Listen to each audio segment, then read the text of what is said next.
숙빈 최 씨는 북쪽을 바라보며 눈을 감았다. 대궐이 있는 방향이었다. 25년을 함께한 남자가 있는 곳이었다. 그러나 그 남자는 오지 않았다. 임종을 지키러 오지 않았고 사람을 보내지도 않았다. 낡은 사가의 방 한 칸에서 한때 조선의 왕이 가장 사랑했다는 여인이 아무도 없는 자리에서 홀로 숨을 거뒀다. 1718년 3월이었다. 숙빈 최 씨의 나이 49이었다. 여러분, 구독과 좋아요 한번 눌러주세요. 그럼 이야기 계속하겠습니다. 숙빈 최 씨가 궁을 떠나 사가로 나온 것은 죽기 3년 전이었다. 몸이 좋지 않다는 이유였지만 그것이 전부는 아니었다. 궁 안에서 그녀의 자리는 이미 오래전부터 불안했다. 아들 연인군은 왕세자가 아니었고 그녀를 지켜줄 든든한 배경도 없었다. 병든 몸을 이끌고 낯선 사가에서 버텨온 3년이었다. 왕은 그 3년 동안 한 번도 오지 않았다. 사람들은 숙종이 숙빈 최 씨를 사랑했다고 말한다. 실제로 그랬다. 무술이 출신의 천한 여인을 눈여겨보고 승은을 내리고 아들을 낳자 정일품 빈의 자리까지 올려주었다. 당시 조선에서 무술이가 빈의 자리에 오른다는 것은 전례가 없는 일이었다. 숙종의 총애가 없었다면 불가능한 일이었다.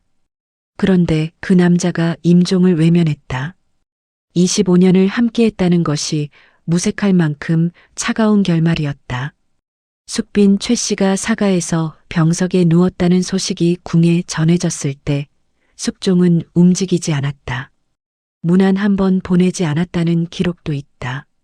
아들 연인군이 어머니 곁을 지켰지만 아버지는 끝내 나타나지 않았다. 왜였을까? 사랑이 식은 것인가? 아니면 처음부터 사랑이 아니었던 것인가? 아니면 사랑과는 전혀 다른 이유가 있었던 것인가? 이 질문에 답하려면 숙빈 최 씨의 이야기를 처음부터 다시 들여다봐야 한다. 그녀는 1670년에 태어났다. 아버지는 최요원이라는 인물로 기록에 남아있지만 집안은 몹시 가난했다. 어머니가 언제 세상을 떠났는지 정확한 기록은 없다. 다만 어린 시절부터 그녀의 삶은 결핍으로 가득했다는 것만큼은 분명하다. 7살이었다. 그 나이에 그녀는 궁으로 들어갔다. 스스로 들어간 것인지 누군가에 의해 보내진 것인지는 기록이 불분명하다. 다만 그녀가 맡은 역할은 무술이었다. 무술이는 궁궐에서 가장 낮은 신분의 여인이었다. 물을 깃고 불을 떼고 청소를 하는 일이었다. 나인보다도 낮은 자리였다. 궁궐 안에 있지만 궁녀도 아닌 그 경계 어딘가에 있는 존재였다. 7살짜리 아이가 그 자리에서 살아남는다는 것이 어떤 것인지 기록은 말해주지 않는다. 다만 그녀는 살아남았다. 버텼고 견뎠고 그 자리에 있었다. 20년 가까이. 그리고 운명은 전혀 예상하지 못한 방식으로 찾아왔다. 숙종을 처음 만난 것은 1688년 무렵으로 추정된다. 그녀의 나이 18이었다. 당시 궁 안의 분위기는 심상치 않았다. 숙종의 첫 번째 왕비 인경왕후는 이미 세상을 떠났고 두 번째 왕비 인현왕후는 희빈 장씨의 세력에 밀려 폐위 직전의 위기에 놓여 있었다. 궁 안은 장씨를 중심으로 한 남인 세력과 인현왕후를 지지하는 서인 세력이 첨예하게 맞붙고 있었다. 그 소용돌이 한가운데서 무술이 최 씨는 조용히 자신의 자리를 지키고 있었다. 운명의 밤이 어떻게 찾아왔는지 그 세밀한 장면은 기록이 없다. 다만 숙종이 그녀를 눈여겨봤고 그 만남이 이후 두 사람의 25년을 만들었다는 것은 사실이다. 물을 깃던 하녀와 조선의 왕 사이에 무슨 일이 있었을까? 7살짜리 아이가 제 발로 궁궐 문을 두드렸다. 배가 고팠기 때문이었다. 두려움보다 배고픔이 더 컸던 나이였다. 궁궐이 무엇인지, 무수리가 무엇인지, 그 안에서 어떤 삶이 기다리는지 알 턱이 없었다. 다만 거기 가면 밥을 먹을 수 있다는 것, 그것 하나로 충분했다. 1670년에 태어난 최 씨의 어린 시절에 대한 기록은 많지 않다. 아버지 최효원의 이름이 간신히 남아있을 뿐 집안 형편이 어떠했는지, 어머니가 언제 어떻게 세상을 떠났는지는 정확히 알 수 없다. 다만 남아있는 몇 가지 단서들을 맞춰보면 그녀의 유년이 얼마나 고단했는지는 짐작할 수 있다. 조선 후기 한양의 가난한 집에서 태어난 여자아이의 선택지는 많지 않았다.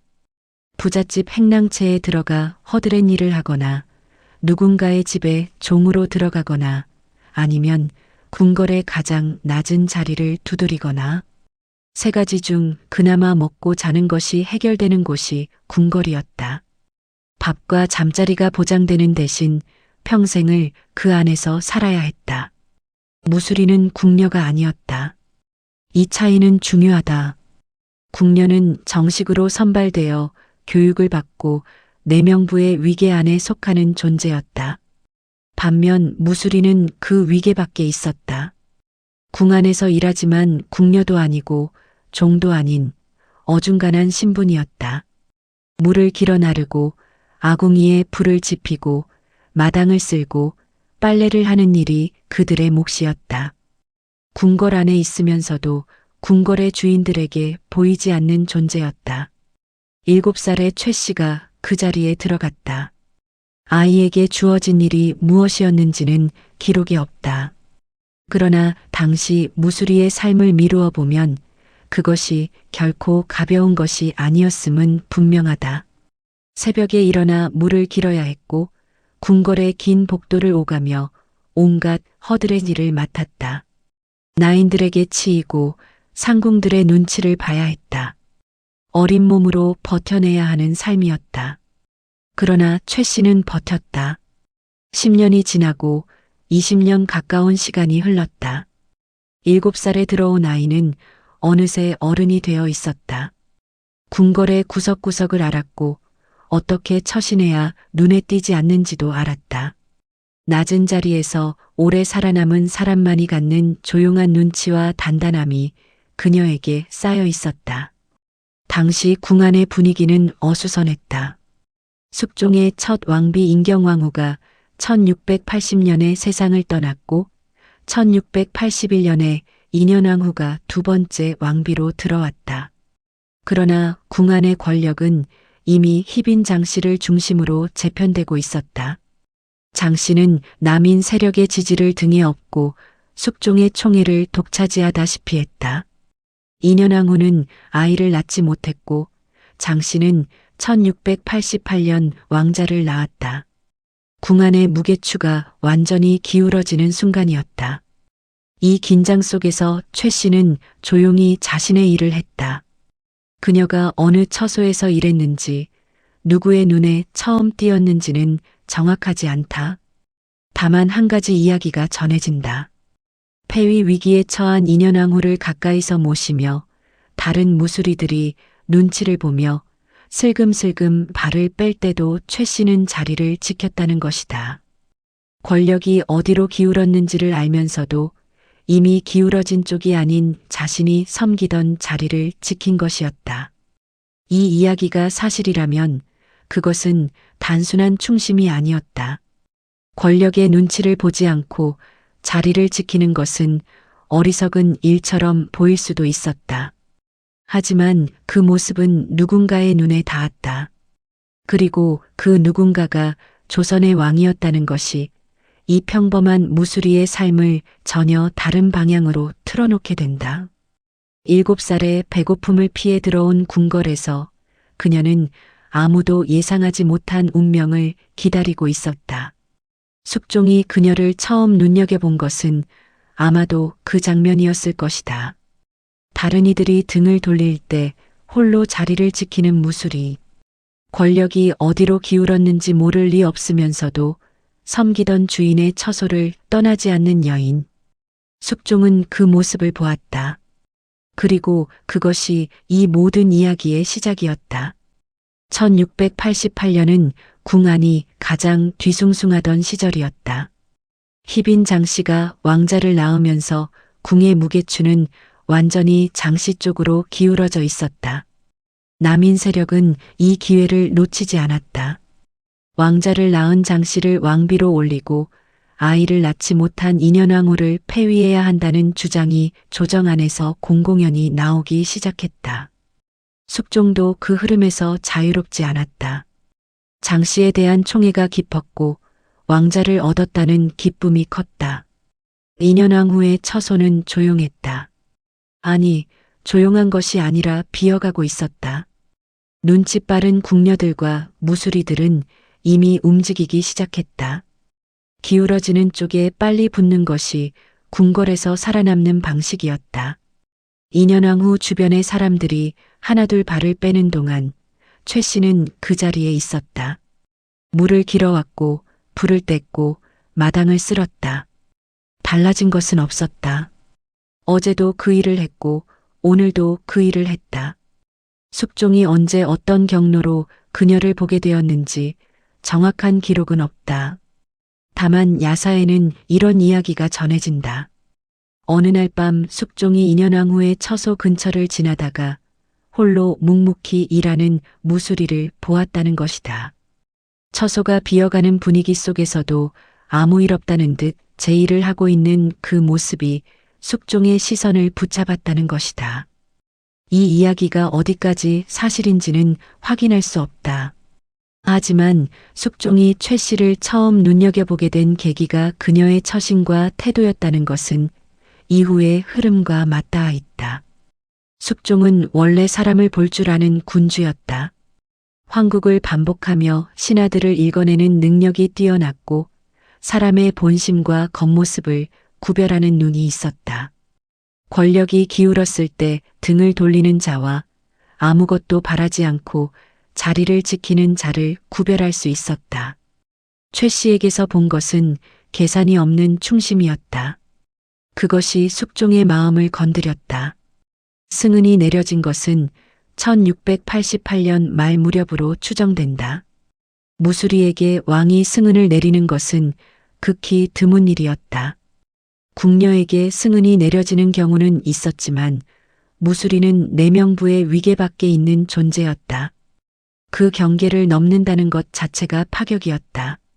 궁 안에서 수군거림이 일었을 것이다. 장씨의 귀에도 들어갔을 것이다.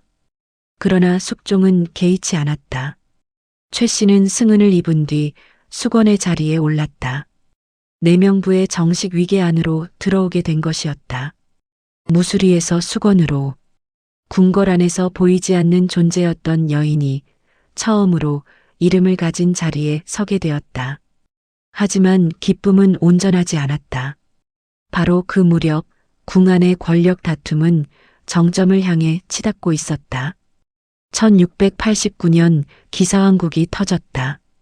남인이 권력을 잡고 인현왕후가 폐위되었다.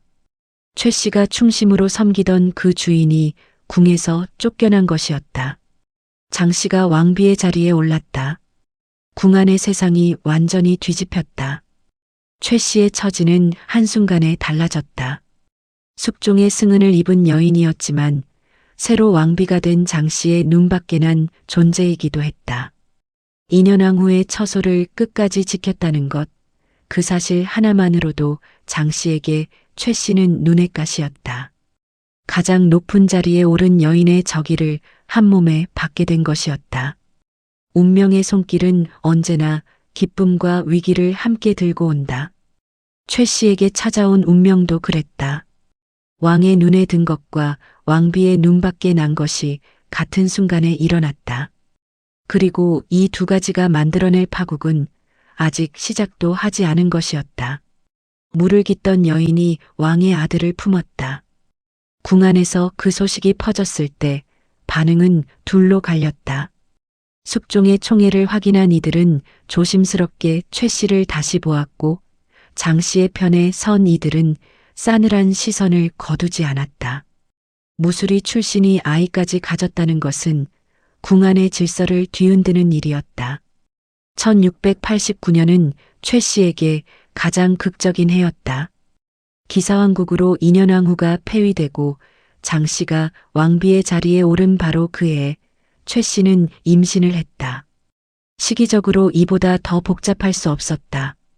새 왕비가 된 장 씨의 눈이 가장 날카로워진 순간에 최 씨의 배가 불러오고 있었다. 장 씨의 심기는 불편했다. 자신이 왕비의 자리에 오른 것은 왕자를 낳았기 때문이었다. 숙종의 총애와 아들 두 가지를 동시에 쥐고 있다는 것이 장 씨의 권력 기반이었다. 그런데 무술이 출신의 천한 여인이 또 아이를 가졌다. 그것도 숙종이 여전히 곁에 두고 있는 여인이. 장 씨에게 최 씨는 단순한 후궁이 아니었다. 자신의 자리를 위협할 수 있는 존재였다. 그러나 최 씨는 살아남았다. 그리고 1693년 아들을 낳았다. 훗날 영조가 되는 연인군이었다. 이 아이의 탄생은 최 씨의 삶을 다시 한번 바꾸어 놓았다. 아들을 낳은 후궁은 아들을 낳지 못한 후궁과 다른 무게를 가졌다. 왕의 혈육을 품은 어머니라는 자리는 어떤 신분의 벽도 완전히 무너뜨리지는 못해도 그 벽을 낮추는 힘이 있었다. 숙종은 최 씨의 품계를 올렸다. 수건에서 수기로, 수기에서 귀인으로. 그리고 마침내 1695년 최 씨는 정일품 빈의 자리에 올랐다. 숙빈 최 씨가 된 것이었다. 무수리에서 빈까지. 조선 내명부의 가장 낮은 곳에서 가장 높은 후궁의 자리까지 오르는데 걸린 시간이 6년 남짓이었다. 이것은 조선 역사에서 전례가 없는 일이었다. 무수리가 빈의 자리에 오른 사례는 숙빈 최 씨가 처음이었다. 내명부의 위계는 철저했고 신분의 벽은 높았다. 아무리 왕의 총애를 받아도 출신의 한계를 넘기 어려운 것이 궁궐의 현실이었다. 그 현실을 뚫고 올라간 것이었다. 숙종의 의지가 없었다면 불가능한 일이었다. 그러나 이 상승이 마냥 순탄한 것은 아니었다. 빈의 자리에 오를수록 장 씨의 적의는 깊어졌다. 왕비와 후궁 사이의 긴장은 궁 안에서 공공연한 것이었다. 장 씨는 자신의 세력을 이용해 최 씨를 압박했다. 직접적인 충돌은 기록에 명확하게 남아있지 않지만 두 여인 사이의 갈등이 표면 아래에서 끊임없이 이어졌다는 것은 이후의 사건들이 증명한다. 한편 궁 밖의 상황도 변하고 있었다. 1694년 갑술왕국이 터졌다. 숙종이 다시 한번 전국을 뒤엎었다. 이번에는 서인이 권력을 되찾았고 남인이 실각했다. 그리고 폐위되었던 인현왕후가 복이 되었다. 장 씨는 왕비의 자리에서 내려와 다시 희빈으로 돌아갔다. 불과 5년 만의 역전이었다. 이 변화는 최 씨에게 유리한 것이었다. 자신이 끝까지 충심으로 섬겼던 인현왕후가 복이 되었고 자신을 압박하던 장 씨가 희빈으로 강등되었다. 권력의 추가 다시 기울었고 이번에는 최 씨에게 불리하지 않은 방향이었다. 숙종의 총애도 이어졌다.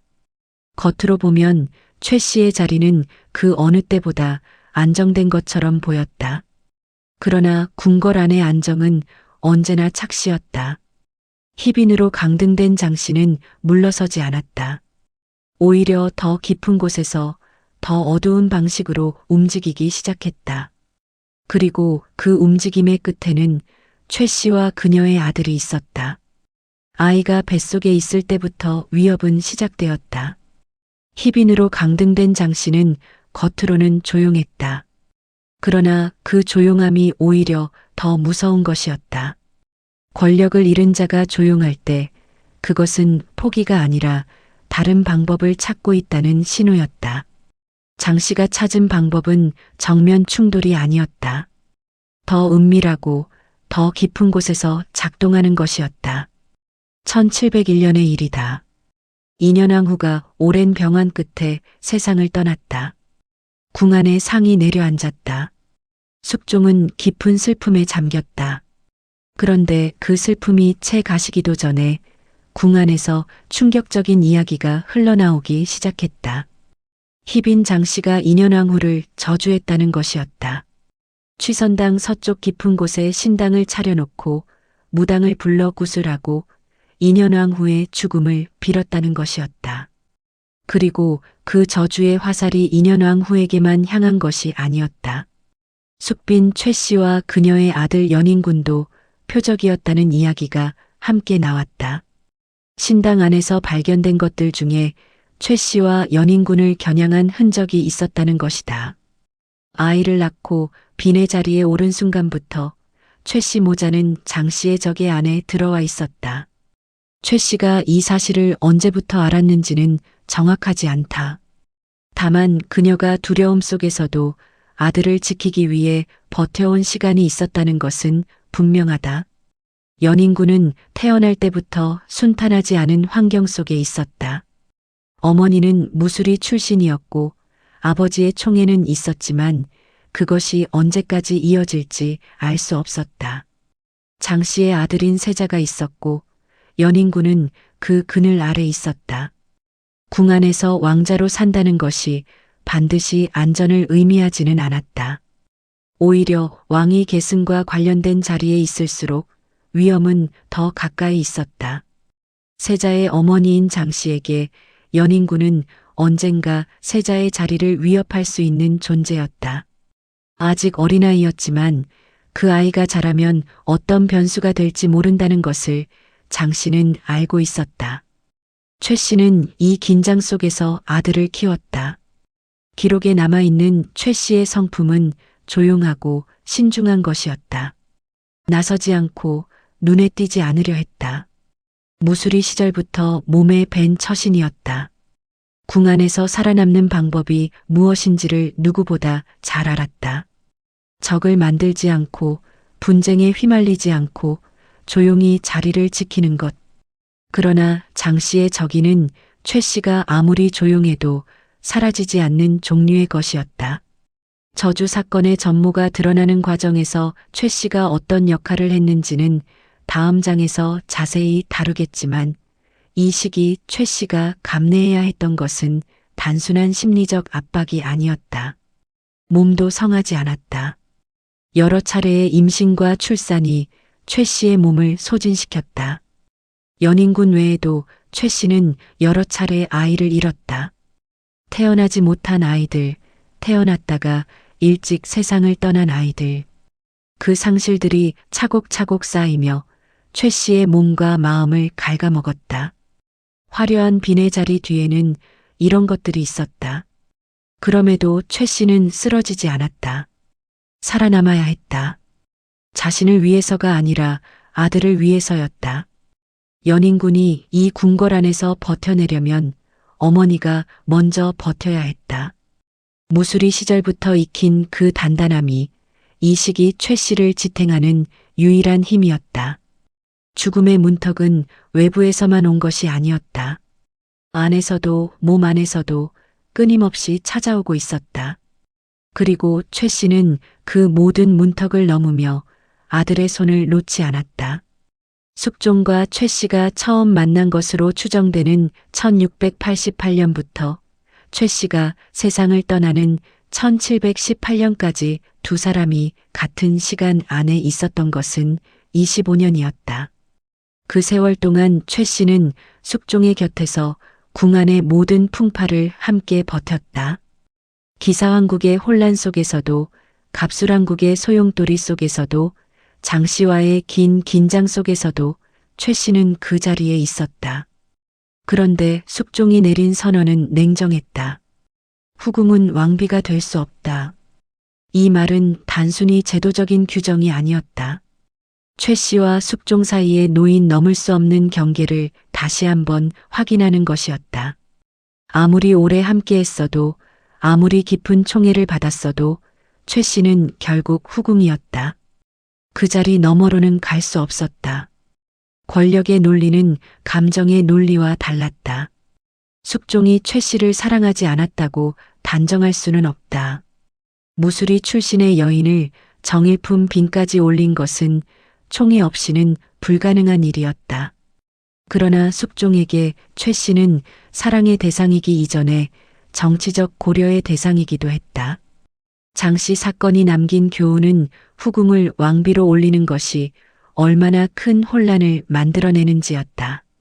숙종은 그 혼란을 다시 겪지 않으려 했다. 최 씨를 차갑게 밀어낸 것이 아니었다. 제도로 선을 그은 것이었다.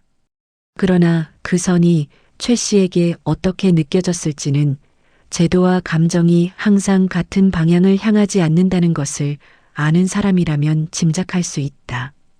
그리고 그 선언 이후 최 씨의 몸은 빠르게 나빠지기 시작했다. 오랜 궁궐 생활의 피로, 여러 차례의 임신과 출산, 장 씨와의 긴 긴장 속에서 소진된 몸이 한꺼번에 무너지는 것 같았다. 숙종의 선언이 몸의 병을 만든 것은 아니었다. 그러나 마음이 무너지면 몸도 따라간다는 것을 최 씨의 이후 행적이 보여주었다. 차가운 선언과 무너지는 몸. 두 가지가 겹치는 그 시간 속에서 최 씨의 마지막이 가까워지고 있었다. 고변을 결심한 날 밤, 최 씨는 아마도 오래 잠들지 못했을 것이다. 고변이란 무엇인가? 왕에게 직접 고발하는 것이었다. 누군가의 죄를 왕 앞에 드러내는 행위였다. 그것이 옳은 일이라 해도 고변한 자가 무사한 보장은 없었다. 잘못 건드리면 오히려 고변한 자가 화를 입었다. 더구나 상대는 한때 왕비였던 희빈 장씨였다. 궁 안에서 수십 년을 버텨온 장씨의 세력은 강등된 뒤에도 쉽게 무너지지 않았다. 그럼에도 최 씨는 입을 열었다. 1701년 인현왕후가 세상을 떠난 직후였다. 궁 안이 상중의 무거움으로 가라앉아 있던 그때 최 씨는 숙종에게 고했다. 희빈 장씨가 취선당 깊은 곳에 신당을 차려두고 무당을 불러 인현왕후를 저주했다는 것을, 그리고 그 저주가 인현왕후에게만 향한 것이 아니라는 것을. 숙종은 움직였다. 즉각 취선당을 수색하라는 명이 내려졌다. 그리고 그곳에서 발견된 것들은 최 씨의 고변이 사실임을 뒷받침했다.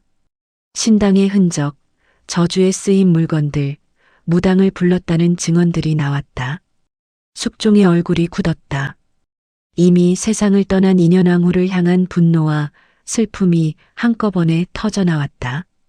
장씨에게 사약이 내려진 것은 그의 시월이었다. 한때 왕비였던 여인이 사약을 받고 세상을 떠났다. 조선 역사에서 왕비 출신이 사약을 받은 것은 전례가 드문 일이었다. 숙종의 분노가 얼마나 컸는지를 보여주는 결말이었다. 장씨의 죽음으로 궁 안의 오래된 긴장이 하나의 매듭을 지었다. 최 씨의 고변이 이 결말을 만들었다.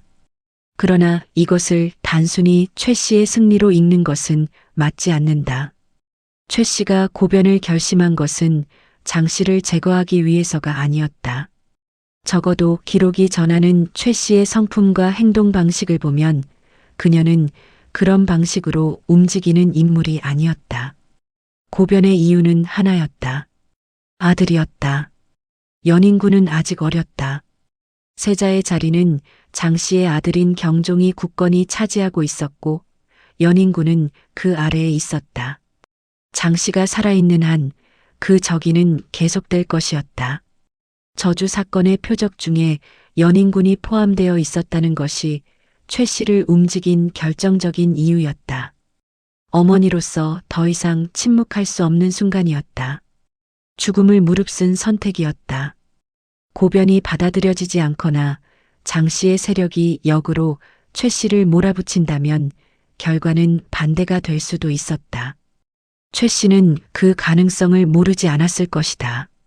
그러나 침묵하는 것도 위험이었다. 아들을 향한 위협을 알면서도 눈을 감는 것은 어머니로서 할 수 없는 일이었다. 고변 이후 최 씨의 자리는 달라졌다. 장 씨가 사라진 궁 안에서 최 씨를 위협하는 직접적인 세력은 없어졌다. 숙종의 신임도 이어졌다. 그러나 최 씨는 그 변화를 오래 누리지 못했다. 고변으로 소진된 몸과 마음이 회복되지 않았고 오랫동안 쌓인 피로가 그녀의 몸을 갉아먹기 시작했다. 이기고 난 자리에서 오히려 무너지기 시작하는 것. 오랜 긴장이 풀린 뒤에 찾아오는 그 허탈함과 소진. 최 씨의 몸은 이미 한계에 와 있었다. 그리고 궁 안에서의 또 다른 문제가 기다리고 있었다. 장 씨는 사라졌지만 숙종의 마음속에서 무언가도 함께 변하고 있었다. 최 씨를 향한 시선이 달라지기 시작했다. 그것이 어떤 것인지는 최 씨 자신도 처음에는 알아채지 못했을 것이다. 후궁은 왕비가 될 수 없다. 숙종이 이 말을 공식화한 것은 1701년이었다. 장 씨의 사약이 내려진 그 해였다.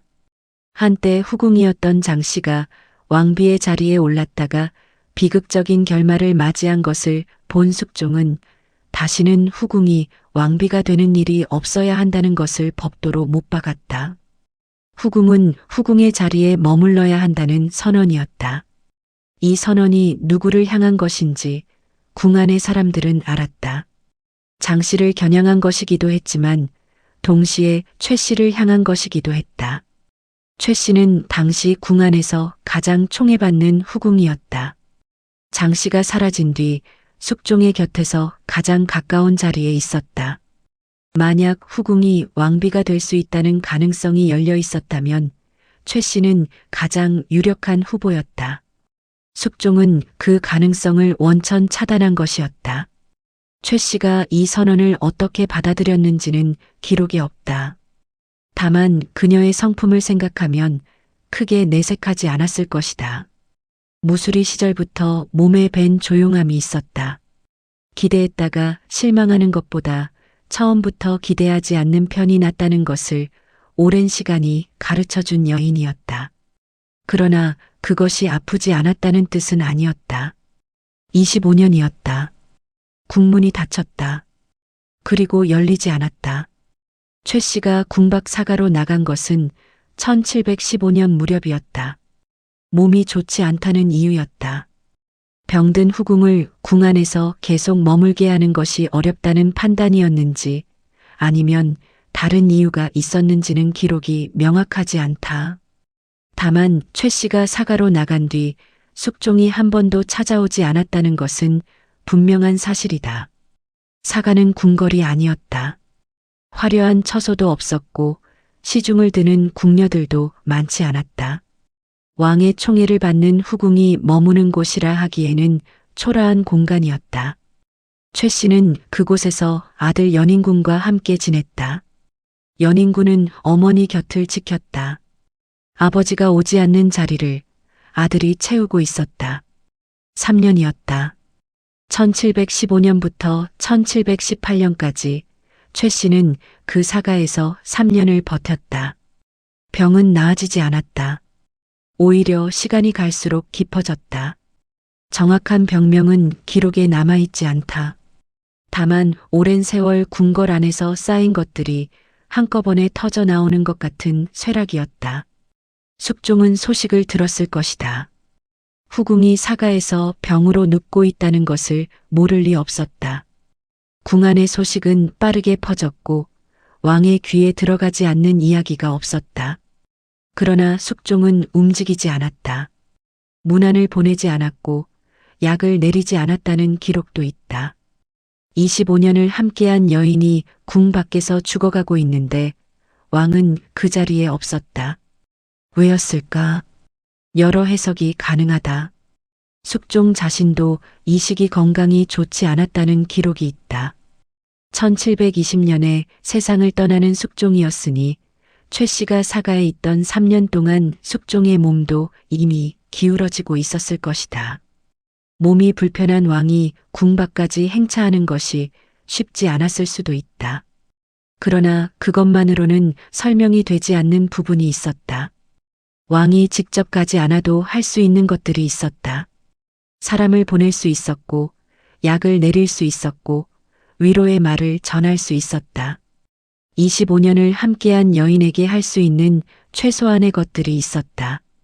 그러나 그것조차 기록에 남아있지 않다. 권력의 속성이 그런 것인지도 몰랐다.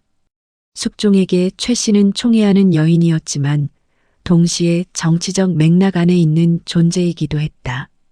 최 씨의 아들 연인군은 세자가 아니었다. 세자는 장 씨의 아들 경종이었다. 연인군을 가까이 하는 것은 세자를 둘러싼 민감한 문제와 맞닿아 있었다. 최 씨의 사가를 찾아가는 것이 연인군을 향한 관심으로 읽힐 수 있었다. 숙종은 그 복잡한 정치적 시선을 의식했을 수 있었다. 사랑보다 정치가 앞서는 순간이었다. 최 씨는 기다렸을 것이다. 북쪽 대궐 방향을 바라보며 언젠가 소식이 오기를 기다렸을 것이다. 왕이 직접 오지 않더라도 사람 하나가 오기를, 말 한마디가 전해지기를. 그러나 3년 동안 그 기다림은 채워지지 않았다. 연인군은 어머니 곁에서 그 3년을 함께 버텼다. 아버지가 오지 않는 자리에서 아들은 어머니의 손을 잡고 있었다. 훗날 영조가 되는 그 아이가 어머니의 마지막 3년을 지킨 것이었다. 그 시간이 훗날 영조의 마음속에 어떤 것으로 남았는지는 영조가 왕이 된 뒤 어머니를 향해 한 일들이 말해준다. 차가운 사가에서의 3년. 그것이 숙빈 최 씨의 마지막 시간이었다. 1718년 3월 최 씨는 눈을 감기 전 아들의 손을 꼭 쥐었다. 말이 많지 않았다. 평생을 조용하게 살아온 여인답게 마지막도 조용했다. 그러나 그 손의 힘만큼은 달랐다. 놓고 싶지 않은 것들이 그 손에 담겨 있었다. 아직 왕이 되지 못한 아들, 아직 끝나지 않은 걱정, 아직 전하지 못한 말들이. 최 씨의 몸은 이미 오래전부터 한계였다. 3년을 사가에서 버텼지만 버틴다는 표현이 맞을 만큼 그 시간은 고단했다. 병은 깊어졌고 몸은 가벼워졌다. 먹는 것도 줄었고 잠도 편하지 않았다. 연인군이 곁에서 약을 올리고 음식을 권했지만 몸이 받아들이지 않았다. 49이었다. 지금 기준으로는 이른 나이였지만 그녀가 살아온 시간의 무게를 생각하면 그 몸이 버텨온 것이 오히려 놀라운 일이었다. 숙종은 끝내 오지 않았다. 임종이 가까워졌다는 소식이 궁에 전해졌는지조차 불분명하다. 전해졌다 해도 숙종이 움직이지 않은 것이고 전해지지 않았다면 그것대로 최 씨가 얼마나 잊혀진 존재였는지를 말해주는 것이었다. 어느 쪽이든 결과는 같았다. 왕은 오지 않았다. 최 씨가 아들에게 남긴 말이 무엇인지 정확한 기록은 없다. 야사에는 여러 이야기가 전해진다. 반드시 살아남으라는 당부, 왕의 눈밖에 나지 말라는 경계, 어떤 상황에서도 세자와의 관계를 조심하라는 말. 이것들이 얼마나 사실인지는 확인할 수 없다.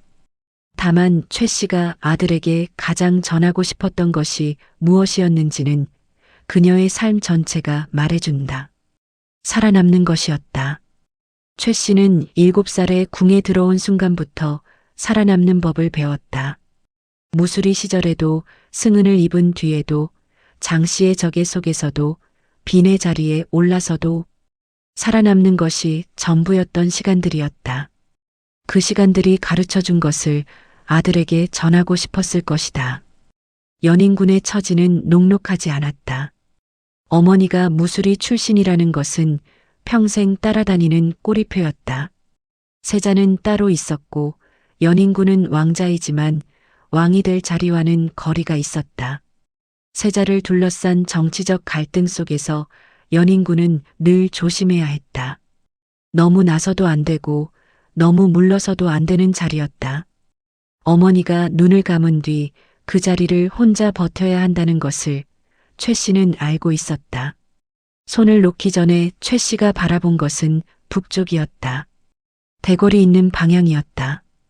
25년을 함께한 남자가 있는 곳이었다.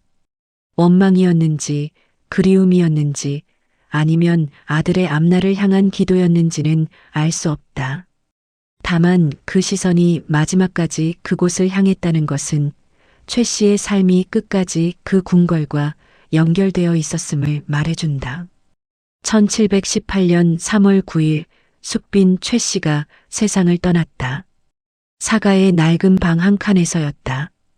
곁에는 아들이 있었다. 왕은 없었다. 화려한 장례도 처음부터 준비된 것은 아니었다. 숙종은 뒤늦게 장례 절차를 챙겼지만 임종을 함께하지 못한 자리를 채울 수는 없었다. 연인군은 어머니의 손이 차가워지는 것을 느끼며 그 방에 앉아 있었다. 그 순간 아들의 마음속에 무엇이 새겨졌는지는 훗날 영조가 된 그가 평생 어머니를 그리워하며 살았다는 기록이 대신 말해준다. 어머니의 마지막은 쓸쓸했지만 그 쓸쓸함이 아들에게 남긴 것은 결코 작지 않았다. 무수리의 아들이 왕이 되었다. 1724년 연인군이 왕위에 올랐다. 영조였다. 경종이 재위 4년 만에 후사 없이 세상을 떠나면서 왕위가 이어진 것이었다. 어머니가 눈을 감은 지 6년이 지난 뒤였다. 최 씨는 아들이 왕이 되는 것을 보지 못했다. 그러나 아들은 왕이 되었다. 궁 안팎의 반응은 복잡했다. 영조를 반기지 않는 세력이 있었다. 무수리 출신 어머니를 둔 왕이라는 것이 그들에게는 공격의 빌미였다. 소론 세력은 영조의 정통성에 의문을 제기했고 영조가 경종을 독살했다는 소문을 퍼뜨렸다. 무수리의 자식이라는 말이 비수처럼 날아들었다. 왕이 된 뒤에도 어머니의 출신은 영조를 따라다니는 그림자였다. 영조는 그 그림자를 지우려 하지 않았다. 오히려 정면으로 마주했다. 어머니를 부끄러워하지 않겠다는 것이 영조의 태도였다. 무수리 출신이라는 사실을 숨기거나 희석시키려 하지 않았다. 대신 어머니의 한을 씻어주는 방식으로 그 그림자에 맞섰다. 영조가 왕위에 오른 뒤 가장 먼저 한 일 중 하나가 어머니의 예우를 높이는 것이었다. 숙빈 최 씨의 신주를 모시는 사당을 격식에 맞게 정비했다. 제사를 정기적으로 챙겼고 어머니를 기리는 글을 직접 짓기도 했다. 영조는 평생 어머니 제삿날을 거르지 않았다는 기록이 있다. 왕이 된 뒤에도 그날만큼은 몸과 마음을 가다듬고 어머니를 향했다. 소령원도 이 시기에 정비되었다. 경기도 파주에 있는 숙빈 최 씨의 묘가 소령원이라는 이름을 얻고 격식을 갖추게 된 것이 영조 때였다. 후궁의 묘는 원이라 불렸다. 왕릉보다는 낮지만 일반 묘보다는 높은 격식이었다. 영조는 어머니의 묘가 그에 걸맞은 대접을 받도록 직접 챙겼다. 그러나 영조가 진정으로 원했던 것은 따로 있었다. 어머니를 왕비로 추존하는 것이었다. 후궁의 자리에서 세상을 떠난 어머니를 왕비의 격으로 올리고 싶었다. 그러나 이것은 숙종이 못 박은 법도와 충돌하는 것이었다. 후궁은 왕비가 될 수 없다는 선언. 아버지가 남긴 그 선언이 아들의 효심 앞에 벽이 되어 서 있었다. 영조는 그 벽을 완전히 넘지 못했다. 신하들의 반대가 있었고 제도의 한계가 있었다. 숙빈 최 씨는 끝내 왕비로 추존되지 못했다. 영조의 효심이 아무리 깊어도 아버지가 만들어 놓은 틀을 무너뜨리는 것은 또 다른 명분의 문제를 만들었다. 살아있는 권력이 만든 선언은 그 권력이 사라진 뒤에도 오랫동안 남았다. 그럼에도 영조는 멈추지 않았다.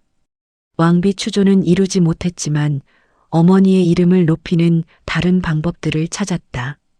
어머니를 기리는 시를 짓고 제사를 직접 주관하고 소령원을 찾아 하염없이 앉아 있었다는 이야기가 전해진다. 영조는 재위 52년 동안 조선 역사상 가장 오래 왕위에 있었던 군주가 되었다.